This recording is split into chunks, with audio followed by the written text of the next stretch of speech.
नमस्कार। आज हम बात करेंगे पाचन तंत्र के एक ऐसे विशेष रोग के बारे में जिसको सूजन आंत्र रोग बोला जाता है।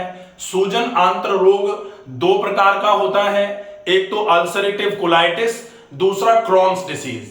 तो आज हम क्रॉन्स डिसीज के बारे में बात करेंगे। क्रॉन्स डिसीज जिसमें आंतों में सूजन के साथ साथ पेट में मरोड़ भी रहती है, वजन लगातार कम होता है, भूख लगातार कम होती रहती है, खून कभी कभी मोशन के साथ में आना चालू हो जाता है और कभी कभी एनस के आसपास भयंकर बर्निंग के साथ में इचिंग होना चालू हो जाती है, खुजली होना चालू हो जाती है। इसके साथ साथ ये कुछ और अंगों में भी, शरीर में डाइजेस्टिव सिस्टम के अलावा भी ये कई प्रकार के रोग पैदा करने में सहायक सिद्ध होता है। जैसे ये गाउटी अर्थराइटिस करा सकता है या कभी कभी ये स्किन पर बहुत सारे पैचेस कराने का काम करता है। आज हम इस क्रॉन्स डिसीज के बारे में पूरी जानकारी हासिल करेंगे। क्रॉन्स होने के कारण क्या होते हैं, क्रॉन्स जब हो जाती है तो क्या क्या लक्षण देती है, किन किन वजहों से क्रॉन्स और ज्यादा फ्लेयर अप होती है, एकदम से बढ़ती है, ट्रिगरिंग फैक्टर क्रॉन्स के लिए क्या क्या होते हैं, कौन सी ऐसी चीजें हैं जो इस क्रॉन्स को बढ़ाने का काम करती हैं। क्रॉन्स डिसीज ऑटो इम्यून मानी जाती है, तो ऑटो इम्यून डिसऑर्डर किस वजह से आपके शरीर में क्रॉन्स के रूप में प्रदर्शित होता है, इसका डायग्नोसिस किस तरीके से किया जाए और इसके ट्रीटमेंट के लिए आपको किन किन बातों का विशेष ध्यान रखने की आवश्यकता है, क्या खाया जाए, किस चीज को छोड़ा जाए, आज हम पूरी जानकारी हासिल करेंगे। वीडियो में अंत तक जरूर बने रहें ताकि आज हम क्रॉन्स के बारे में पूरी जानकारी हासिल कर पाए। अगर आप चैनल पर नए हैं तो प्लीज इस चैनल को सब्सक्राइब जरूर कर लीजिए ताकि हम जो भी वीडियो भविष्य में बनाएं उनके नोटिफिकेशन आप तक पहुंचते रहें। IBD जिसको सूजन आंत्र रोग बोला जाता है, सूजन इंफ्लेमेटरी बाउल डिसीज के नाम से जाना जाता है, इसको इंफ्लेमेटरी बाउल डिसीज। तो इसमें सामान्य तौर पर क्या होगा, ये सूजन है, इंफ्लेमेशन मतलब इसमें सूजन होती है, बाउल मतलब आंत और डिजीज मतलब रोग। तो सूजन आंत्र रोग इसको बोला जाता है इंफ्लेमेटरी बाउल डिसीज। ये जो इंफ्लेमेटरी बाउल डिसीज है ये दो प्रकार की होती है। एक तो होती है अल्सरेटिव कोलाइटिस। अल्सरेटिव कोलाइटिस का मतलब होता है जिसमें कोलोन जो है, कोलाइटिस मतलब कोलोन में इंफ्लेमेशन होगा और वो इंफ्लेमेशन कैसा होगा, अल्सरेटिव होगा, अल्सरेशन के फॉर्म में होगा। लेकिन यहां जो क्रॉन्स डिसीज है, दूसरा टाइप जो इसका है, इसको क्रॉन्स डिसीज बोला जाता है।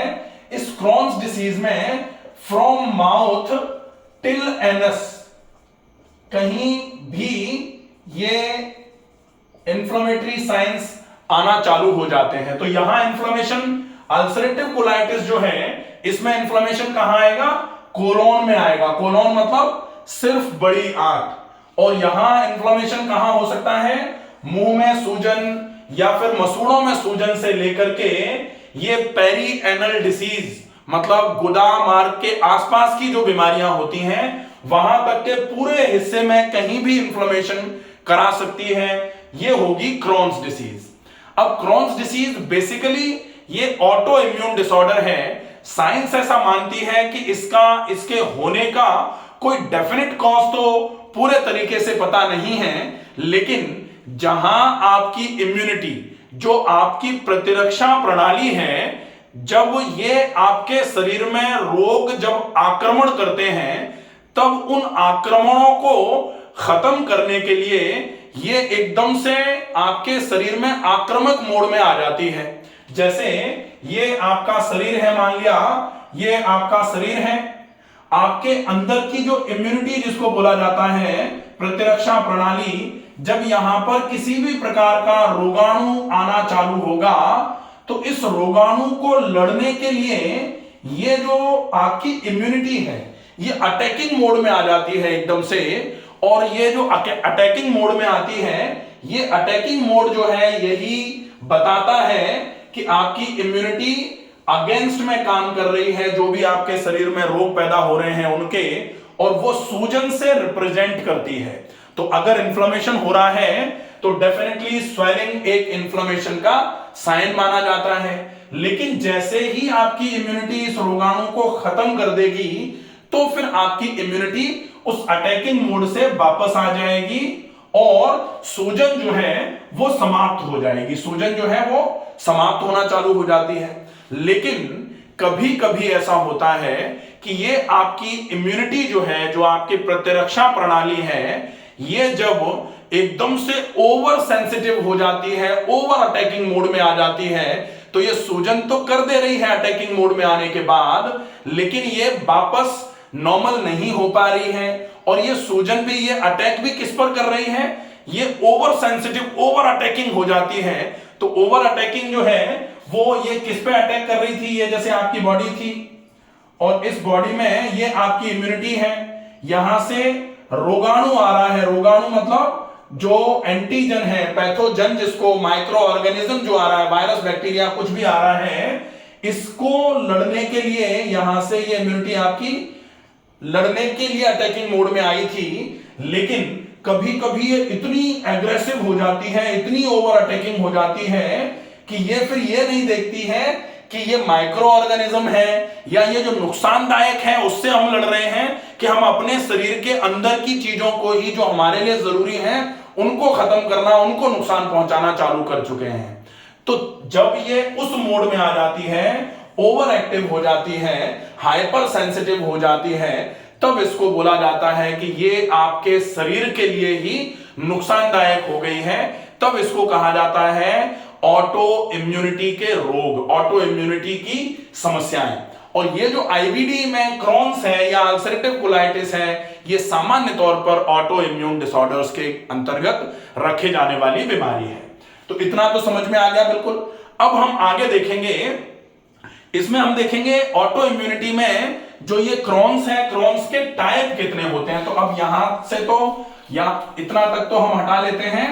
क्रॉन्स जो है उसके टाइप कितने हैं, तो सामान्य तौर पर क्रॉन्स जो है वो आपके मुंह से लेकर के एनस तक के पार्ट में कहीं भी हो सकती है। लेकिन अब हम पाचन तंत्र का पूरा एक हिस्सा बनाते हैं और पाचन तंत्र में क्रॉन्स कहां से परेशान करना चालू करेगी ये देखते हैं। तो यहां से क्रॉन्स जो है वो यहीं से परेशानी करना चालू कर देती है। इसको बोला जाता है गैस्टर और ये है डियोडिनम। तो क्रॉन्स में सबसे पहले गैस्ट्रोडियोडिनाइटिस।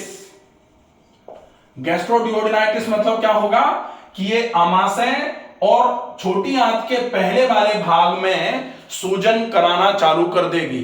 ये क्रॉन्स का एक टाइप है। दूसरा होता है कि ये डियोडिनम के बाद आती है जैजुनम और जैजुनम के बाद आती है इलियम। तो जैजुनाइटिस, जैजुनाइटिस का मतलब है कि छोटी आंत के बीच वाले हिस्से में भी सूजन आएगी। उसके बाद ये इलियम जो है, इस इलियम में भी सूजन आना चालू हो जाती है, इसको बोलते हैं इलियाइटिस। फिर इलियोकोलाइटिस, जो इलियम है, इलियम और इलियम के बाद में कोलोन जो है, उसमें जब ये समस्या होती है तब इसको बोला जाता है इलियोकोलाइटिस। ठीक है। और फिर ये किसी भी जगह पर कोलोन में हो सकती है, इसलिए इसको कोलाइटिस, क्रॉन्स कोलाइटिस बोला जाता है। क्योंकि अभी हम अल्सरेटिव कोलाइटिस में बोल रहे थे, वो आईबीडी का डायरेक्ट टाइप था। यहां जब ये क्रॉन्स में कोलाइटिस होगी तो फिर ये क्रॉन्स कोलाइटिस के रूप में जाना जाएगा। इसको पैची पैची यहां ऐसे करके होगी कहीं कहीं, तो इसको बोला जाएगा क्रॉन्स कोलाइटिस। और उसके बाद ये आती है पेरिएनल डिजीज। पेरिएनल डिजीज का मतलब है कि ये एनस के आसपास के स्ट्रक्चर्स में सूजन लाना चालू कर देगी, जिसकी वजह से हो सकता है फिस्टुला भी हो या फिर हेमोरॉइड्स जो होते हैं, जहां पर फोड़े टाइप की स्थितियां यहां पर एनस पर बनना चालू हो जाती हैं, इनको बोला जाता है पेरिएनल डिसीज। तो ये इतने टाइप होते हैं क्रॉन्स डिसीज के। अब ये क्रॉन्स डिसीज में सामान्य तौर पर लक्षण क्या क्या आते हैं, तो क्रॉन्स डिसीज के लक्षण जो होते हैं, सबसे पहला लक्षण तो है आंतों में सूजन रहना। आंतों में सूजन रहेगी तो पेट भारी रहेगा, पेट को दबाने पर भीना भीना दर्द रहेगा, एब्डोमिनल क्रैम्प्स आएंगे और पेट में दर्द भी रहेगा। तो भीना भीना दर्द, एब्डोमिनल क्रैम्प्स, पेट में मरोड़ टाइप की रहेगी, ये एक सिम्टम है। दूसरा सिम्टम होता है भूख लगना। क्रॉन्स डिजीज में बिल्कुल कम होना चालू हो जाता है और उसकी वजह से एकदम से लगातार वजन कम होना चालू हो जाता है। साथ में यहां क्रॉनिक डायरिया भी होगा। क्रॉनिक डायरिया मतलब बार बार करके आपको मोशन जाने का फील सेंसेशन आएगा और उसके साथ में कभी कभी ऐसा देखा जाता है कि पेरी एनल डिसीज के चक्कर में कभी कभी आप जब मल त्याग के लिए जा रहे हैं तो मल के साथ में खून भी आना चालू हो सकता है।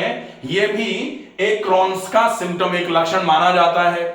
मुंह में एकदम से सूजन आना चालू हो जाए, आपके मसूड़ों में एकदम से सूजन आना चालू हो जाए तो यह भी क्रॉन्स डिसीज का एक लक्षण माना जाता है। मुंह में छाले होना चालू हो जाए अगर, तो यह भी क्रॉन्स डिसीज के अंतर्गत रखा जा सकता है। इसके अलावा ये पेरी एनल इचिंग कराने का काम करेगी। ये एनस है, एनस के आसपास छोटी छोटी फुंसियां बनना चालू हो जाती हैं और उसकी वजह से ये एकदम से वहां फुंसियों पर खुजली होती है तो पेरी एनल इचिंग या इसको प्रूराइटिस भी बोला जाता है, ये होना चालू हो जाएंगे। ये इसके सिम्टम्स होते हैं।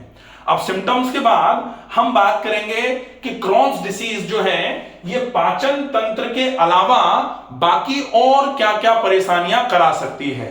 तो क्रॉन्स डिसीज जो है ये जोड़ों में दर्द करा सकती है, गठिया करा सकती है। गठिया के अलावा आंखों से संबंधित कुछ रोग ये करा सकती है, जैसे यूवियाइटिस होती है एक समस्या, और एपिस्क्लेराइटिस जो होती है, स्क्लेरा जो है उसमें एकदम से सूजन आना चालू हो सकती है। त्वचा पर एकदम से चकत्ते बनना अगर चालू हो रहे हैं तो डेफिनेटली ये क्रॉन्स डिसीज का एक सिम्टम माना जा सकता है।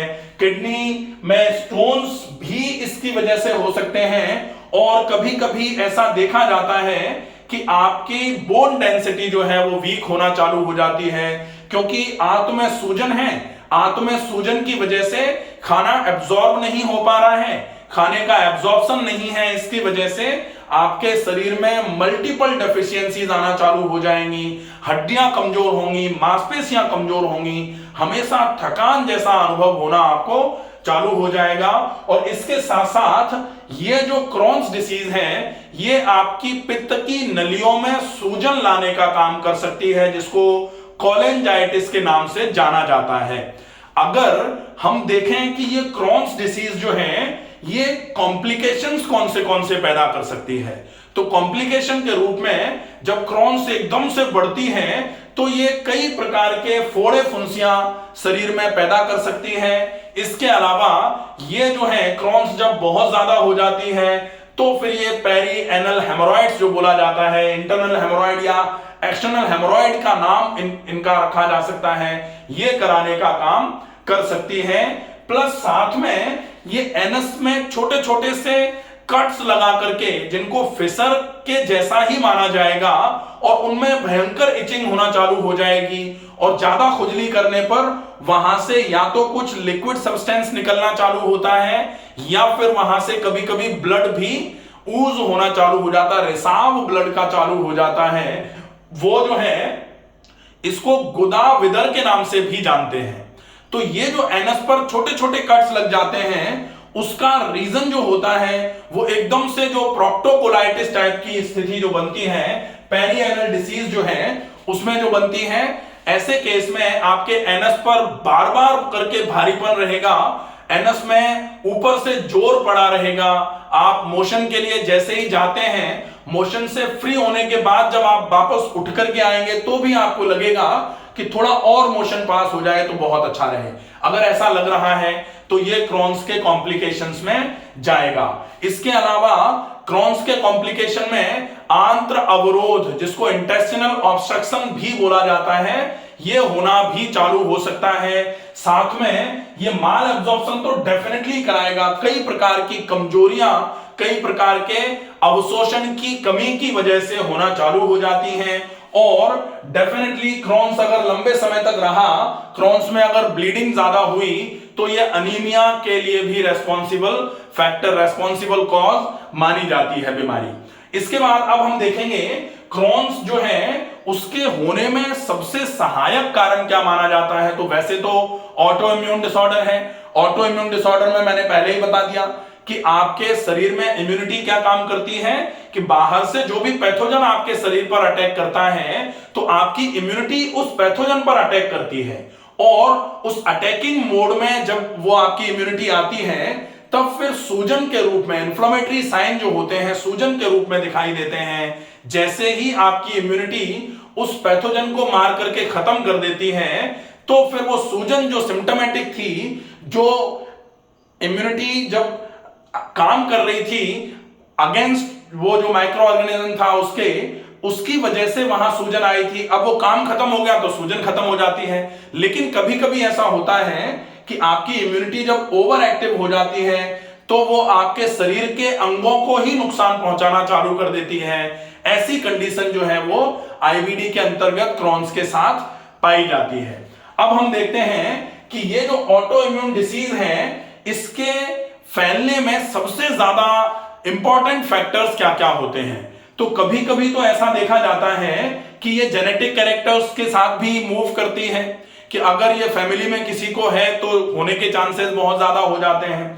दूसरा, ये कभी कभी स्मोकिंग से ज्यादा बढ़ जाती है। अल्कोहल एडिक्शन अगर आपको है तो उसकी वजह से भी ये ज्यादा बढ़ जाती है।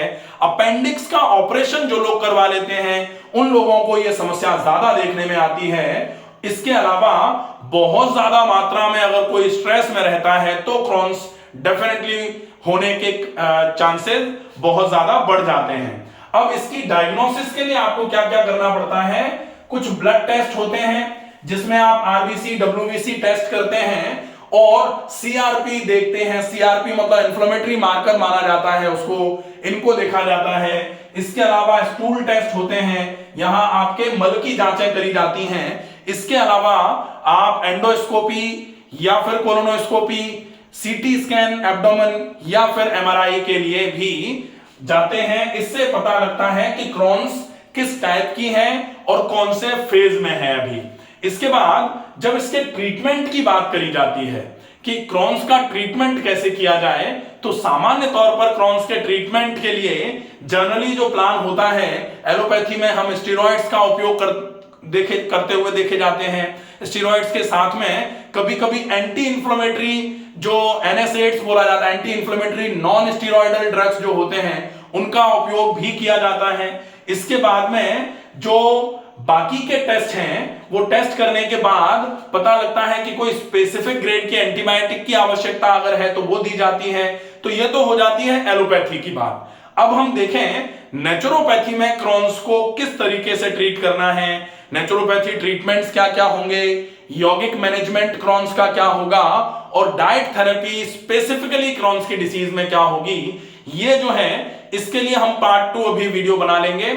उसमें स्पेसिफिकली नेचुरोपैथी ट्रीटमेंट, डाइट का पूरा therapy, specific diet for Crohn's और अलोंग विद स्पेसिफिक एक्सरसाइजेज जिसमें आसन और प्राणायाम पूरे आ जाएंगे, उसका एक वीडियो अलग से बनाएंगे। आशा है ये वीडियो आपको पसंद आएगा। ज्यादा से ज्यादा लोगों तक इस वीडियो को पहुंचाएं, ज्यादा से ज्यादा लोगों तक ये जानकारी पहुंचे। स्वस्थ रहिए, सुरक्षित रहिए। धन्यवाद।